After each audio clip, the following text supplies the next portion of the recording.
Chers étudiants, bonjour et bienvenue à cette nouvelle séquence qu'on va consacrer à la correction des exercices des chapitres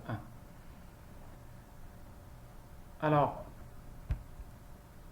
sur le livre, je crois que c'est en page 27, oui. Donc, on va essayer de travailler tous les exercices qui sont sur le livre. On commence par le QCM. On nous demande de choisir la ou les bonnes réponses. Première question, en économie, le problème central est 1. La rareté. 2. La consommation, l'argent ou l'accumulation de la richesse.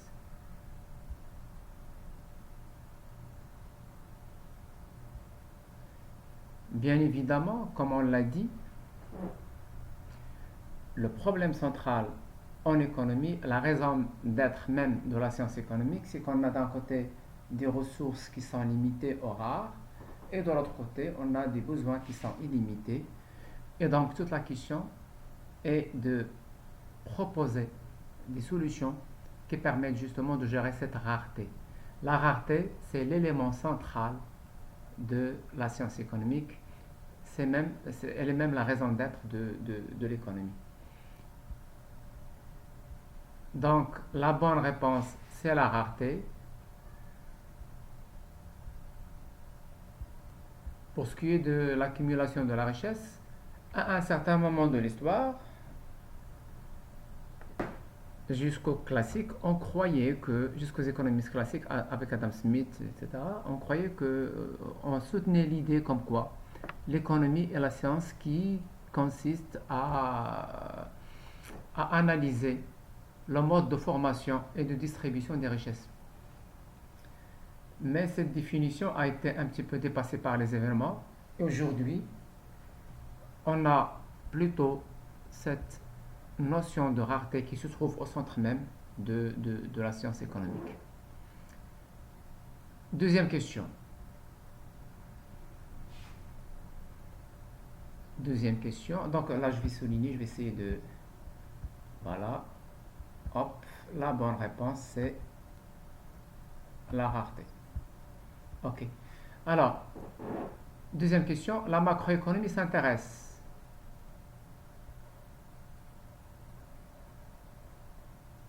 A. Au comportement des entreprises, au comportement des consommateurs, aux activités des banques, aux agrégats économiques.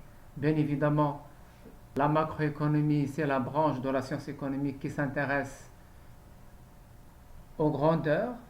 Elle prend de l'altitude, elle prend de la hauteur.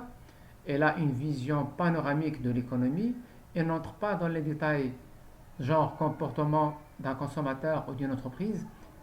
Elle vise plutôt les ensembles et les agrégats et les valeurs d'ensemble. Donc, la macroéconomie s'intéresse donc aux agrégats économiques, c'est-à-dire les variables d'ensemble ou les grandes variables économiques. L'agent économique rationnel et calculateur imaginé par les néoclassiques est l'Homo erectus, l'Homo economicus, l'Homo sapiens ou l'Homo calculatus. Alors, cet agent économique rationnel calculateur qui fait des calculs qui sont infaillibles, c'est l'Homo economicus, l'homme rationnel, ce personnage presque de dessins animés inventé par les néoclassiques pour renvoyer justement à cette notion de rationalité, comme quoi l'homme est rationnel. Et donc, tous les humains doivent s'approcher le plus possible de ce comportement rationnel incarné par ce personnage qui est l'Homo economicus. Donc la bonne réponse, c'est la réponse B. Quatrième question. La macroéconomie ne s'occupe pas A. du PIB, B. du comportement de l'entreprise, C. du comportement du consommateur ou de la demande agrégée. Alors la macroéconomie, elle s'intéresse aux individus, au comportement des individus, que cet individu soit consommateur ou producteur. Donc, la microéconomie ne s'occupe pas du PIB parce que le PIB, c'est le produit intérieur brut, c'est la richesse nationale, et c'est un agrégat macroéconomique. Or, les agrégats relèvent de la compétence de la macroéconomie. Donc, la microéconomie ne s'occupe pas du PIB. La microéconomie ne s'occupe pas du comportement de l'entreprise. Ça, c'est faux. Elle ne s'occupe pas du comportement du consommateur. Ça, c'est faux.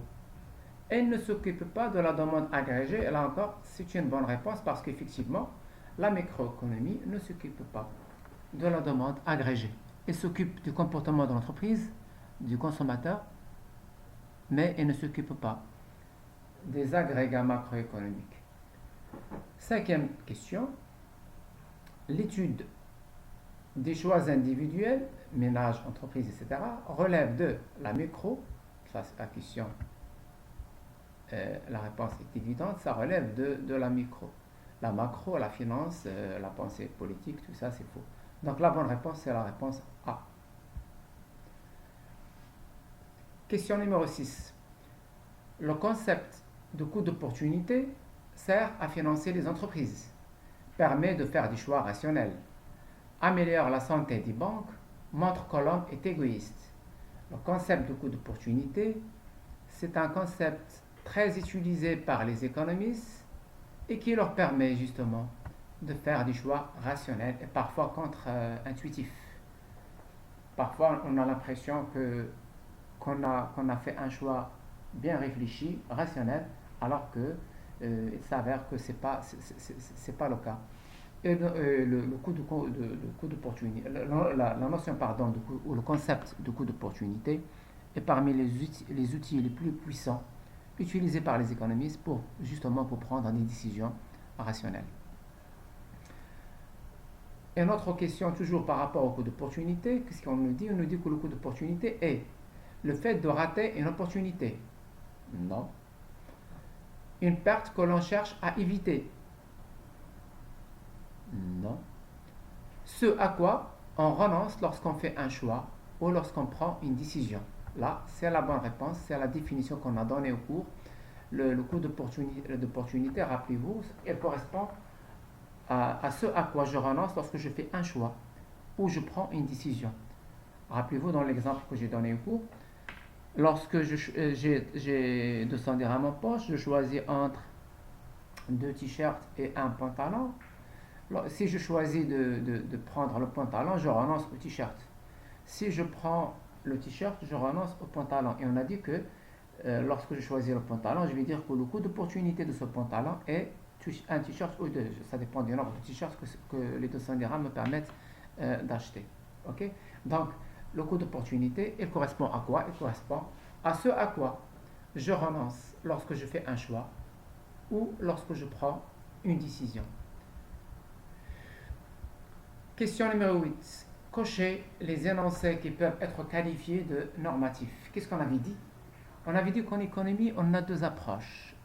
L'approche, d'ailleurs, comme dans beaucoup de plusieurs, dans plusieurs sciences sociales, on a une approche normative et une approche positive. Alors, l'approche normative, elle consiste à donner son point de vue. L'économiste, dans une approche normative, il donne son point de vue, il montre en quelque sorte ses préférences idéologiques, ses a priori idéologiques, son positionnement, etc., etc. Alors que l'approche positive, elle est neutre, elle est scientifique. Dans une approche positive, l'économiste ne fait que décrire la réalité économique telle qu'elle est. Alors que dans l'approche normative, l'économiste cherche à donner son point de vue, il cherche à influencer le cours des événements, il cherche à dire, à présenter la réalité telle qu'elle devrait être, de son point de vue, de son optique. Ok? Alors, on a ici quelques énoncés et on nous propose de dire s'il s'agit là d'une proposition ou d'un énoncé normatif.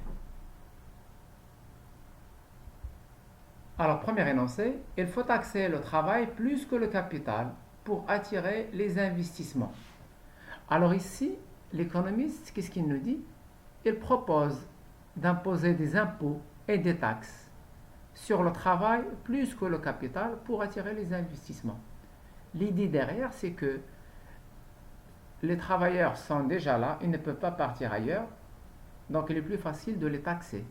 Alors que les entreprises, si on les taxe, elles peuvent partir dans d'autres pays, elles peuvent quitter le territoire national. Donc cet économiste nous propose de taxer plus fortement le travail que le capital. Et là, elle est en train de donner son point de vue. Elle est en train de défendre une idée à partir d'un certain positionnement, parce qu'elle pense que taxer le travail ne coûte pas grand-chose, alors que taxer le capital, ça peut coûter pour la société, pour l'économie nationale, ça peut coûter des départs d'entreprises à l'étranger et donc une augmentation du chômage. Alors, dans cet énoncé, l'économiste donne un point de vue. Il nous propose de taxer plus le travail que le capital. C'est un énoncé normatif. Il dit son point de vue, il défend une position idéologique. Deuxième énoncé, l'inflation augmente si la demande est trop forte. Ici, l'économiste ne donne pas son point de vue. Il est en train de décrire une relation en économie. Si la demande est trop forte, l'inflation augmente. Ce n'est pas un énoncé normatif, c'est un énoncé positif. Il ne s'agit que d'une description de la réalité économique. C, énoncé C, il faut contrôler les prix pour protéger le pouvoir d'achat des pauvres. Là encore, l'économiste ne décrit pas un événement ou une loi ou un fait économique, il est en train de donner une recette. Il nous dit, il faut contrôler les prix. Il nous donne son point de vue, il nous conseille, il nous dit, normalement, il faut contrôler les prix parce que, en faisant cela, on va protéger le pouvoir d'achat des pauvres. Là, l'auteur prend une position, il défend les pauvres et il estime que pour les protéger, on doit contrôler les prix parce que si les prix sont trop chers, ce sont les pauvres qui paient le plus de factures dans ce sens. Donc, cet énoncé-là est normatif parce que l'auteur défend l'idée de contrôler les prix pour éventuellement protéger les pauvres. C'est une prise de position. Il ne s'agit pas d'une description pure et simple de la réalité économique, il s'agit d'un positionnement idéologique, d'un positionnement par rapport à cet événement, donc il s'agit d'une proposition normative. Les revenus des 10% les plus riches ont augmenté davantage que ceux des 10% les plus pauvres sur les 10 dernières années. Là, que nous dit l'économiste? Il nous dit que les revenus des gens les plus riches ont augmenté plus que les revenus des 10% les plus pauvres durant les 10 dernières années. Et là, il s'agit tout simplement d'une description d'une réalité. Il n'est pas en train de se positionner par rapport à ça, il décrit un fait qui consiste à dire que sur les 10 dernières années, les 10% de la population les plus riche ont vu leurs revenus augmenter plus fort que les 10% les plus pauvres. Il s'agit là d'une proposition positive et non pas normative. Question 9. Un bien économique est un bien dont tout le monde a besoin? Non. Parce que on peut bien penser à l'air que l'on respire. C'est un bien dont tout le monde a besoin, mais qui n'est pas un bien économique. B, un bien qui permet de produire d'autres biens. Là encore, la réponse n'est pas bonne. C'est une mauvaise réponse parce que un bien qui permet de produire d'autres biens, on appelle ça un bien de production ou un bien d'équipement. 3. C, un bien qui est utile, relativement rare et fait appel au travail humain. Ça, c'est la définition qu'on a donnée à ce qu'on appelle un bien économique. Un bien économique, c'est le contraire d'un bien qui n'est pas économique, c'est-à-dire un bien libre. Et on a donné déjà cette définition. C'est un bien qui est utile, sinon personne ne va le chercher, qui est relativement rare, parce que s'il n'y a pas de rareté, personne n'est obligé de payer pour avoir le bien économique, etc. etc. Et le bien économique fait généralement appel à un travail humain. D, c'est un bien qui sert à faire des économies. Là, la réponse est évidemment fausse. Question numéro 10. L'air que l'on respire est un bien libre même si il est vital. Oui ou non? La réponse est oui. Bien que l'air soit indispensable à la vie, soit vital, c'est un bien libre. Pourquoi? Parce que ce n'est pas un bien économique. Pourquoi? Parce que c'est un bien qui est disponible en quantité très très abondante. On n'a pas besoin de l'acheter. Il est là. On n'a pas besoin de ça. Il ne présente pas de rareté. C'est un bien très abondant. Il n'y a pas de rareté. Donc, ce n'est pas un bien économique. Alors, l'air que l'on respire est un bien économique parce qu'il est indispensable pour la vie. Non. C'est un bien de production. Non, pas vraiment. C'est un bien qui, mis dans une bouteille, peut être vendu dans une atmosphère très polluée. Ça, c'est vrai. Si on imagine un scénario catastrophe où on arrive à une situation où l'air que l'on respire devient très rare sur Terre, et ben dans ce cas-là, l'air que l'on respire maintenant à titre gratuit peut être tellement rare qu'il peut devenir un bien économique lorsqu'on va le mettre dans des bouteilles et on se mettra à la vendre pour respirer. J'espère qu'on n'arrivera jamais à ce point. Donc, ces deux éléments-là, on a la réponse numéro A et D sont deux bonnes réponses. Maintenant, on passe aux questions du cours. Un bien, question numéro un bien peut-il devenir économique après avoir été libre? Oui, on en a discuté. On vient d'ailleurs de dire un petit exemple. L'air que l'on respire aujourd'hui, c'est un bien libre parce qu'il est très abondant, mais lorsque, sous des conditions, sous des circonstances exceptionnelles, lorsque cet air-là devient rare, on peut très bien imaginer l'éventualité d'un conditionnement de cet air dans des bouteilles par exemple, et sa mise en vente. C'est très possible.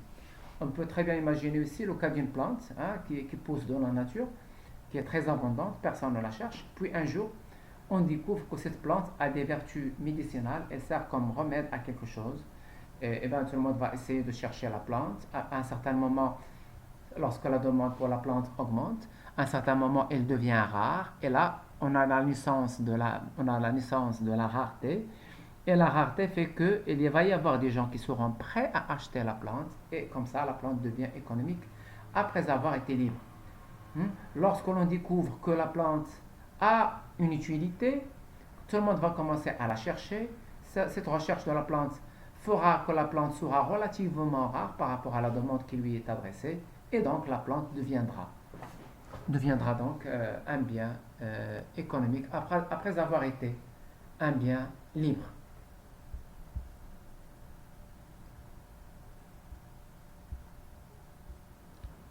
Question 2. Définir les notions de besoin et de rareté. Alors les besoins sont un besoin, c'est un sentiment de manque qui nous pousse à vouloir satisfaire ce besoin en faisant une demande solvable. En économie, la notion de demande solvable est importante dans la définition des besoins parce qu'on peut avoir des demandes, on peut avoir des besoins qui ne nécessitent pas une demande solvable pour les servir, pour les satisfaire. Et dans ce cas-là, il ne s'agit pas d'un besoin dans le sens économique. Alors les besoins sont illimités, on l'a dit. Le fait de satisfaire un besoin donne lieu généralement à la naissance d'un nouveau besoin, et c'est la raison pour laquelle on avait dit que les besoins sont illimités. Alors que la notion de rareté, elle renvoie au fait que justement les besoins sont illimités, mais les ressources ne le sont pas. Les ressources sont bien limitées. de sorte que on a une réalité qui se présente de la manière suivante. D'un côté, on a des ressources qui sont limitées et de l'autre, on a des besoins qui sont illimités. Donc, on est en présence de ce qu'on appelle la rareté, qui est un mot central, qui est la raison même d'être de la science économique. Troisième question, tous les biens utiles sont-ils économiques? Non, pas forcément. On vient de donner l'exemple de l'air que l'on respire. C'est un bien l'air, c'est indispensable pour la vie. Sans qu'il y ait de l'air dans l'atmosphère, tout le monde va mourir. Et pourtant, ce n'est pas un bien économique parce que c'est un bien qui est disponible en abondance. On n'a pas besoin de faire un effort pour avoir de l'air. Il est là, naturellement. Il suffit de respirer. Donc, il n'y a aucune raison que ce soit un bien économique parce que c'est un bien qui est disponible en quantité illimitée. Quatrième question, distinguer la micro de la macro. Alors, on avait dit que la micro, c'est la branche de la science économique qui s'intéresse au comportement des agents pris individuellement. En microéconomie, on va s'intéresser à la consommation du ménage, à la production d'une entreprise, etc., etc. On va se poser des questions par rapport au comportement du consommateur, au comportement d'une entreprise, etc., etc. Alors que la macroéconomie, elle s'intéresse aux agrégats macroéconomiques, c'est-à-dire les valeurs globales, les valeurs d'ensemble. En microéconomie, on s'intéressait à la consommation d'un ménage, comment il fait pour faire des choix de consommation, alors qu'en macroéconomie, on s'intéresse par exemple à la consommation nationale. On s'intéresse à la production nationale, à la production par exemple d'un secteur. L'ensemble des entreprises marocaines, par exemple, du secteur textile, on s'intéresse à la production, etc., etc. Alors, la macro s'intéresse aux agrégats. Elle adopte une position où elle adopte une vision panoramique, elle voit les choses de très haut, alors que la microéconomie s'intéresse aux détails et s'intéresse au comportement des agents économiques pris individuellement. Alors, que signifie toute chose égale par ailleurs? Ça, on l'a expliqué, vous l'avez au niveau du cours. Toute chose égale par ailleurs, ça veut dire tout simplement que lorsque l'économie s'intéresse à un phénomène donné, par exemple, quel est l'effet de la variable A sur la variable B? Alors l'économie sait qu'il y a d'autres variables qui influencent B. Il y a par exemple C, D, E, R et tout ça. Elle sait qu'il y a plusieurs paramètres qui peuvent influencer B, mais lui, dans ce propos-là, dans cette étude-là, dans le cas d'espèce, il s'intéresse à l'effet de A sur B. Alors, qu'est-ce qu'il va décider de faire? Il va décider de ne s'intéresser qu'aux variables A et B. Et il va oublier tout le reste. Il va considérer que tout le reste ne bouge pas, que toutes les autres variables restent fixes ou invariables, donc il ne bouge pas. Et du coup, il va voir l'effet de A sur B en supposant que tout le reste ne bouge pas. Autrement dit, il va faire cette analyse, toute chose égale par ailleurs. Tout le reste égal à lui-même, il ne bouge pas. Et il limite donc son analyse au lien de causalité entre la variable A et la variable B. Et en économie, on utilise souvent ce procédé méthodologique scientifique qui consiste à considérer que toutes les autres variables susceptibles d'influencer la variable B sont figées, ne bougent pas ou restent fixes, toutes choses égales par ailleurs. Question numéro 6. Définir le concept de coût d'opportunité et l'appliquer aux études supérieures. Alors, bien évidemment, les réponses à toutes ces questions sont sur le livre. On va les voir dans les pages suivantes. Mais là, je vous donne des éléments de réponse pour mieux comprendre ce que vous allez lire sur le support. Donc, c'est pourquoi je vais vite, parce que je n'ai pas besoin de dicter. Les réponses sont déjà là. Mais là, je suis en train d'expliquer. Alors, définir le concept de coût d'opportunité et l'appliquer aux études supérieures. Alors, on avait dit que le coût d'opportunité, elle correspond à ce à quoi je renonce lorsque je fais un choix. C'est-à-dire lorsque j'affecte mes ressources à une utilisation donnée au détriment d'une autre utilisation. Alors ici, on nous demande d'appliquer ce concept-là aux études supérieures. Alors lorsque je décide de faire des études supérieures, je dois renoncer à quelque chose pour les faire. Alors, si je suis un étudiant à plein temps qui vient d'avoir son baccalauréat, je décide d'aller à la fac. Dans ce cas-là, quelle est la chose à laquelle je renonce pour pouvoir faire ça? Alors, je dois me consacrer aux études, donc je renonce à la possibilité de travailler. Je renonce à la possibilité de faire beaucoup de loisirs, hein, de voyager par exemple, etc. Alors, mais si je suis un étudiant à plein temps, je n'ai pas un travail, alors le fait d'aller à la fac, ça me coûte mon temps de loisir, mon temps que je pourrais éventuellement consacrer au travail, mais je ne travaille pas, etc. Alors, le coût d'opportunité dans ce cas-là n'est pas très élevé. Mais si vous êtes déjà quelqu'un qui travaille dans un centre d'appel, par exemple, et que vous touchez déjà 5 000 dirhams par mois, ici, pour faire des études, vous devrez renoncer à votre travail, vous devrez arrêter de travailler pour pouvoir poursuivre vos études supérieures. Dans ce cas-là, chaque mois de travail, chaque mois de faculté, chaque mois passé à la faculté vous coûte 5 000 dirhams de salaire auquel vous avez renoncé parce que vous allez renoncer à votre travail, plus le coût du transport, le coût de la restauration et tout ça. Donc, dans ce deuxième cas, on voit très bien que le coût d'opportunité d'une année passée aux études supérieures pour quelqu'un qui travaillait avant, bien évidemment, le coût d'opportunité dans ce cas-là est très élevé par rapport à un étudiant qui n'a pas d'emploi. Question numéro 7. Discuter de la notion de rationalité économique. Alors, les économistes considèrent que les hommes sont rationnels. Alors, c'est une hypothèse forte, très généralement admise par les économistes, même s'il y a des économistes qui contestent un peu ça, mais la grande majorité des économistes admettent l'hypothèse de rationalité. Alors, cela ne veut pas dire forcément que les économistes ne savent pas que les gens font parfois des choix qui ne sont pas rationnels, mais les économistes vous disent oui, on sait qu'il y a parfois des comportements qui ne sont pas rationnels, mais en gros, les gens font des choix rationnels. Lorsqu'on veut faire un effort, on va chercher à faire le minimum possible d'efforts. Lorsqu'on veut gagner quelque chose, on cherche à gagner le maximum possible, et ainsi de suite. Alors, si vous êtes par exemple candidat à un poste de travail, vous cherchez un emploi, vous êtes déjà dans un entretien, lorsqu'on va vous proposer le salaire que vous voulez avoir, vous allez proposer le salaire le plus élevé possible. Hein, vous allez proposer, je ne sais pas moi, 20 000 dirhams, 15 000 dirhams. Mais si vous êtes employeur, vous allez vous-même proposer à votre salarié un salaire qui soit le plus bas possible. Hein, on cherche toujours à maximiser nos gains et à minimiser nos coûts. Et ça, c'est dans la nature humaine, c'est comme ça.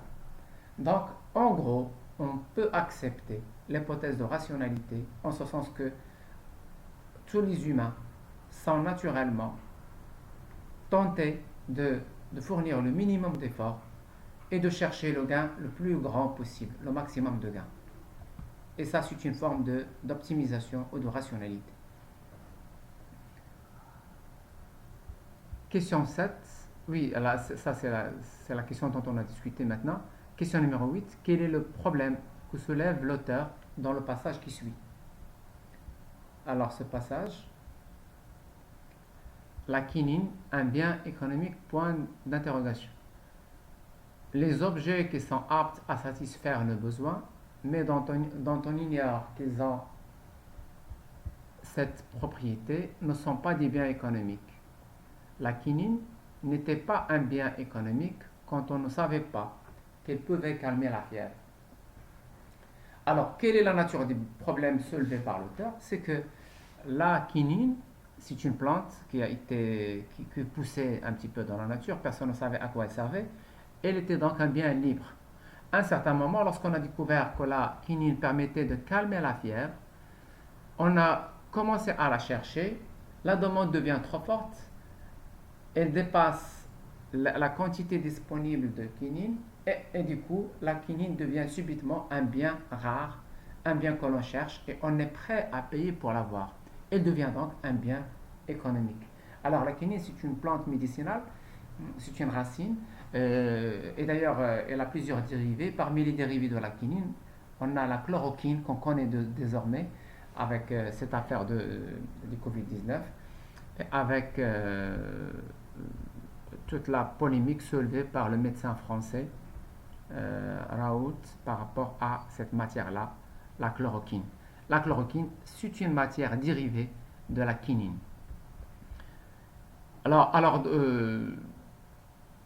la question qui est soulevée par l'auteur, c'est le fait que un bien peut être libre et pour des raisons, lorsqu'on découvre que ce bien-là a une utilité, il devient intéressant, il devient recherché et du coup le bien devient un bien euh, économique.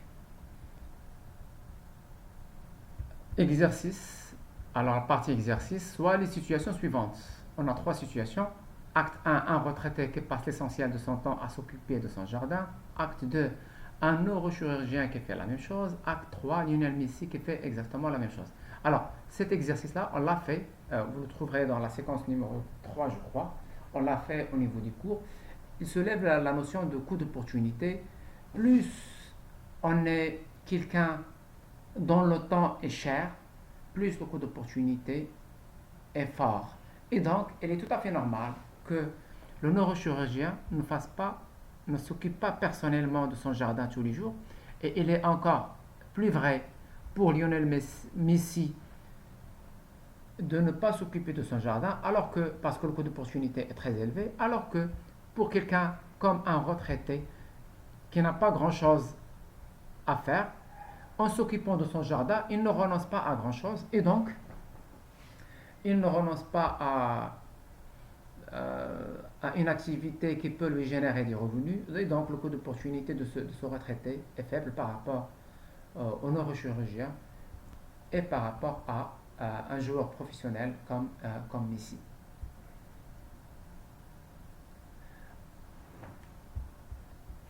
Alors là, on a un texte, hein, lire et commenter le document suivant.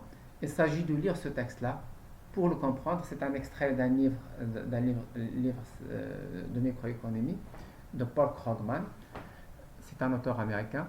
Alors, le texte, il faut le lire. Bon, on va essayer de le faire ensemble. Tout le monde souhaiterait avoir une belle maison située dans un bel endroit, 2 ou 3 voitures de luxe et des vacances fréquentes dans des hôtels de charme. Mais, dans un pays riche, peu de familles peuvent s'offrir, mais même dans un pays riche, peu de familles peuvent s'offrir donc tout cela. Elles doivent donc faire des choix. Aller à Disney World cette année ou s'acheter une voiture de meilleure qualité. Se contenter d'un petit jardin ou accepter un trajet plus long pour aller au travail et vivre là où l'espace est moins cher. Vous voyez que tout est question de choix. Un revenu limité n'est pas la seule chose qui empêche les gens d'avoir tout ce qu'ils désirent. Le temps est également limité. Là, ici, on parle des revenus, ça c'est une ressource rare, et là on parle d'une autre ressource rare qui est le temps. Le temps est également limité. Il n'y a que 24 heures dans une journée. Et dans la mesure où notre temps est limité, choisir de consacrer du temps à une activité signifie également ne pas consacrer du temps à une autre activité. Passer du temps à réviser pour un examen signifie renoncer à aller au cinéma. Beaucoup de personnes sont à ce point contraintes par le nombre d'heures dans une journée qu'ils sont prêtes à échanger de l'argent contre du temps. Et d'ailleurs, on dit le temps c'est de l'argent. Time is money. Alors, par exemple, les épiceries des quartiers pratiquent des prix plus élevés qu'un supermarché traditionnel. Alors au Maroc, on n'a pas vraiment cette réalité parce que ici au Maroc, les supermarchés et les supermarchés pratiquent des prix parfois supérieurs aux épiciers. Mais la logique des choses voudrait normalement que les épiciers pratiquent des prix supérieurs aux hypermarchés parce que en choisissant d'aller dans une épicerie, on va gagner du temps. Et si le temps est précieux à nos yeux, on peut accepter de payer un prix supplémentaire pour gagner du temps. Alors, par exemple, les épiceries de quartier pratiquent des prix plus élevés qu'un supermarché traditionnel. Mais ces épiceries-là rendent service aux clients pressés. Là, on a besoin de temps, pas pressés par le temps, qui préfèrent payer davantage plutôt que de se déplacer jusqu'au supermarché. Alors, en quelque sorte, on accepte de payer plus cher contre un gain en temps. Ok, alors on va essayer que tous les choix que l'on fait sont des choix sous contrainte, que ce soit la destination qu'on va prendre pour un voyage, la maison qu'on va acheter, la voiture qu'on va acheter, est-ce qu'on va passer du temps à faire ceci ou à faire cela, tout cela, toutes ces questions-là sont motivées par une raison de base, c'est que on a un problème de rareté. Et la rareté nous oblige à faire des choix entre ceci et cela en fonction de ce qu'on préfère. Et donc, toutes ces questions-là soulèvent le problème donc de la rareté. Bien, alors, ici, vous avez les réponses aux questions. Essayez de les voir. Si vous avez des questions, envoyez-les moi par mail sur le mail que je vous avais donné. Et à partir de la semaine prochaine, Inch'Allah, on va commencer un nouveau chapitre. D'ici là, je vous souhaite bon courage et à très bientôt. Au revoir.